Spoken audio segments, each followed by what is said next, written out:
నిన్న అంటే ఏప్రిల్ 12, 2015 రోజు ఆంధ్రప్రదేశ్లో ఇంటర్మీడియట్ రిజల్ట్స్ డిక్లేర్ అయ్యాయి. హెచ్ఆర్డి మినిస్టర్ నారా లోకేష్ స్వయంగా ఈ రిజల్ట్స్ ని డిక్లేర్ చేశారు. సో ఈ రిజల్ట్స్ చూస్తే ఫస్ట్ ఇయర్ 70% పాస్ అయ్యారు అండ్ సెకండ్ ఇయర్ 83% పాస్ అయ్యారు. గత 10 సంవత్సరాల్లో పోలిస్తే ఈ సంవత్సరం ఇంటర్ రిజల్ట్స్ దుమ్ము దులిపాయి. ప్రైవేట్ కాలేజెసే కాదు, గవర్నమెంట్ కాలేజెస్ లో కూడా రిజల్ట్స్ చాలా బాగా వచ్చాయి. అయితే ఫస్ట్లీ రిజల్ట్స్ డిక్లేర్ అయ్యి పాస్ అయిన వాళ్ళు, మంచిగా వచ్చిన వాళ్ళు ఆ మూమెంట్ ని ఎంజాయ్ చేయండి, వాళ్ళకి కంగ్రాచులేషన్స్. అండ్ ఎవరైతే ఈ రిజల్ట్స్ లో ఫెయిల్ అయ్యారో లేదా రిజల్ట్స్ తక్కువ వచ్చాయో మీరు బాధపడకండి. ఎందుకంటే మీ అందరికి ఇంకొక ఛాన్స్ ఉంటుంది. రిజల్ట్స్ తక్కువ వచ్చాయని లేకపోతే సరిగ్గా రాలేదని చెప్పి లేదా ఫెయిల్ అయ్యామని చెప్పి ఎవరు కూడా తప్పుడు డెసిషన్స్ తీసుకోకండి. ఎందుకంటే ఒక 5 సంవత్సరాలు గడిచిన తర్వాత ఇంటర్ రిజల్ట్స్ కానీ 10th రిజల్ట్స్ కానీ చాలా చిన్నగా మారిపోతాయి. సో రిజల్ట్స్ ఇంత బాగా రావడంలో ఏపీ ఎడ్యుకేషన్ డిపార్ట్మెంట్ చాలా ఎఫర్ట్స్ పెట్టింది, చాలా ఇనిషియేటివ్స్ తీసుకొచ్చింది, ఎడ్యుకేషన్ ఫార్మాట్స్ లో చాలా చేంజెస్ తీసుకొచ్చింది అండ్ లక్కీగా అవన్నీ వర్కౌట్ అయ్యాయి. అవేంటి అని చూస్తే number 1 free textbooks and midday meal programme. ఏపీలో న్యూ గవర్నమెంట్ ఫామ్ అయిన తర్వాత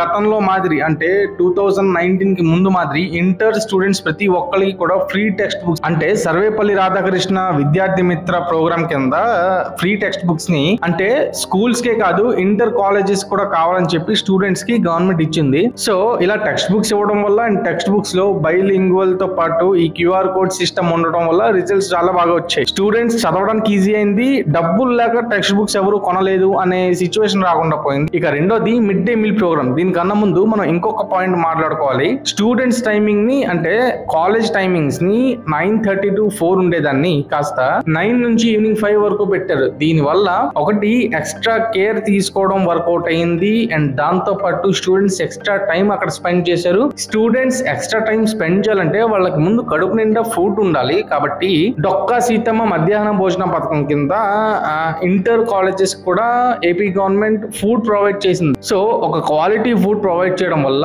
స్టూడెంట్స్ అక్కడే ఉండి బాగా చదువుకున్నారు. Number 3 principals promotions. దాదాపు మొత్తం ఇంటర్ కాలేజెస్ లో 217 మంది ప్రిన్సిపల్స్ ని ప్రమోట్ చేశారు. దాదాపు 5 years తర్వాత ప్రమోషన్స్ కాలేజెస్ లో జరిగాయి అండ్ దాంతో పాటు అసెస్మెంట్స్ అంటే సెంట్రలైజ్డ్ ఫార్మాట్ లో అసెస్మెంట్స్ పెట్టారు. అంటే ఏ కాలేజ్ కి ఆ కాలేజ్ డిఫరెంట్ గా కాకుండా డైరెక్ట్ ఎడ్యుకేషన్ డిపార్ట్మెంట్ నుంచే ఈ రెగ్యులర్ అసెస్మెంట్స్ పెట్టడం వల్ల స్టూడెంట్స్ ఇంటెలిజెన్స్ ఎలా ఉంది అండ్ వీళ్ళు ఎంత బాగా పర్ఫామ్ చేయగలుగుతున్నారు, వీళ్ళలో డ్రాబ్యాక్స్ ఎలా ఉన్నాయి అండ్ వీళ్ళు ఏం చదవలేకపోతున్నారు, ఏం చదువుతున్నారు, ఇవన్నీ తెలియటం వల్ల వీటిల్లో చేంజెస్ ని ఎడ్యుకేషన్ డిపార్ట్మెంట్ ఎప్పటికప్పుడు తీసుకురావడానికి కృషి చేసింది అండ్ సెంట్రలైజ్డ్ డాష్ బోర్డ్ పెట్టి మినిస్టర్ స్థాయి నుంచి ప్రతి ఒక్కళ్ళు దీన్ని ఎప్పటికప్పుడు మానిటర్ చేసే విధంగా ఈ సిస్టమ్ ని ఎస్టాబ్లిష్ చేశారు. సో రిజల్ట్స్ బాగా వచ్చాయి అండ్ ఈ 2 points చాలా ఇంపార్టెంట్. ఇవి చాలా ప్రధాన పాత్ర పోషించాయి. Parent teacher meeting. Parent teacher meeting అంటే రెగ్యులర్ గా ఒక నోటీస్ ఇచ్చి మీరు రండి అని చెప్పి వచ్చిన వాళ్ళకి ఎక్స్ప్లెయిన్ చేయడం, రాని వాళ్ళకి ఎక్స్ప్లెయిన్ చేయకపోవడం కాకుండా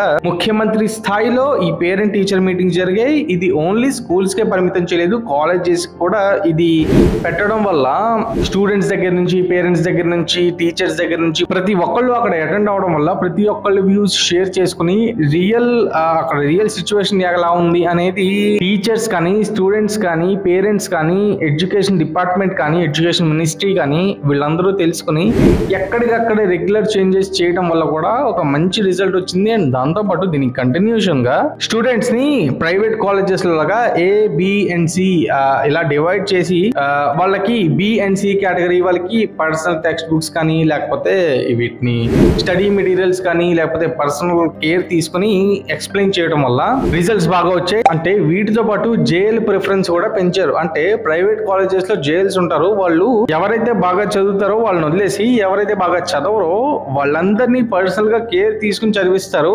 ఇది చాలా మంచి రిజల్ట్స్ ని తీసుకొస్తాయి. సో మెజారిటీ ప్రైవేట్ కాలేజెస్ యొక్క సక్సెస్ సీక్రెట్ కూడా అయితే. సో గవర్నమెంట్ కాలేజెస్ లో కూడా ఒక జేఎల్ 10 మంది స్టూడెంట్స్ ని తీసుకుని ట్రైన్ చేయడం వల్ల ప్రతి ఒక్కరికి సబ్జెక్ట్ బాగా ఎక్కింది. సో మరికొన్ని ఇనిషియేటివ్స్ ఉన్నాయి, బట్ వీటిల్లో మెజారిటీ అయితే ఇవే. ఈ ఇనిషియేటివ్స్ తీసుకురావడం వల్ల ఈసారి ఇంటర్ రిజల్ట్స్ ఎంత బాగా వచ్చాయి. సో దీంట్లో ఫ్లిప్ సైడ్ ఏంటి, నెగిటివ్ యాంగిల్ ఏంటి అని చూస్తే ఎలాంటి ఆరోపణలు వినిపిస్తుంది అంటే ఎంత బాగా రిజల్ట్స్ వచ్చినప్పుడు విపక్షాల నుండి లేకపోతే వ్యతిరేక వర్గాల నుంచి ఎలాంటి ఆరోపణ వస్తుంది అని చూస్తే వీళ్ళకి పేపర్స్ లీక్ చేయడం వల్ల, లేకపోతే యూనో అంటే దగ్గరగా మార్కులు వచ్చిన వాళ్ళకి పాస్ చేసడం వల్ల, పాస్ మార్క్స్ చేయడం వల్ల ఎక్కువ రిజల్ట్స్, ఎక్కువ మార్కులు వచ్చాయని చెప్పి మాట్లాడుకుంటూ ఉంటారు.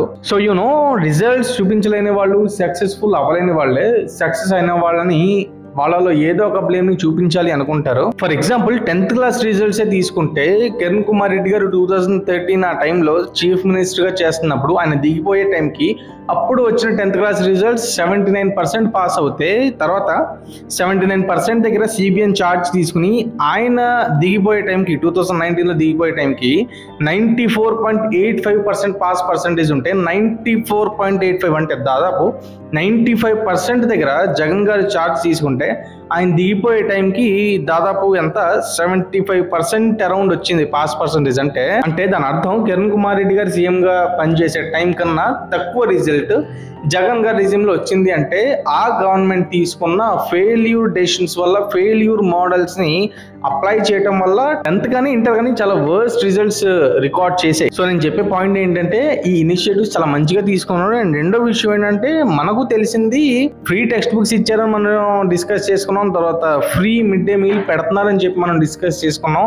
బట్ ఈ ఏవైతే ఇనిషియేటివ్స్ ఉన్నాయో ఇవన్నీ అంటే రిజల్ట్స్ వచ్చే వరకు గవర్నమెంట్ ఏ ఇనిషియేటివ్స్ తీసుకుంటుందో ఎవరికి తెలియనివ్వకుండా సీక్రెట్ గా సక్సెస్ ఫార్ములాని అప్లై చేశారు, which is a good thing. So 10th class results కూడా ఇంకా రాలేదు కదా, వస్తాయి, వెయిట్ చేద్దాం. ఈసారి 10th క్లాస్ రిజల్ట్స్ కూడా బాగా వస్తాయి అని ఆశిద్దాం. చూద్దాం ఇది 2013 లో వచ్చినట్టు 79% దాటుతుందా, లేకపోతే 2019 లో వచ్చినట్టు 95% దాటుతుందా, లేకపోతే 2024 లో వచ్చినట్టు అరౌండ్ 75% దాటుతుందా అని చూద్దాం. సో దీనిపైన మీ ఒపీనియన్ ఏంటో కామెంట్ చేయండి. మనం మళ్ళీ కలుద్దాం.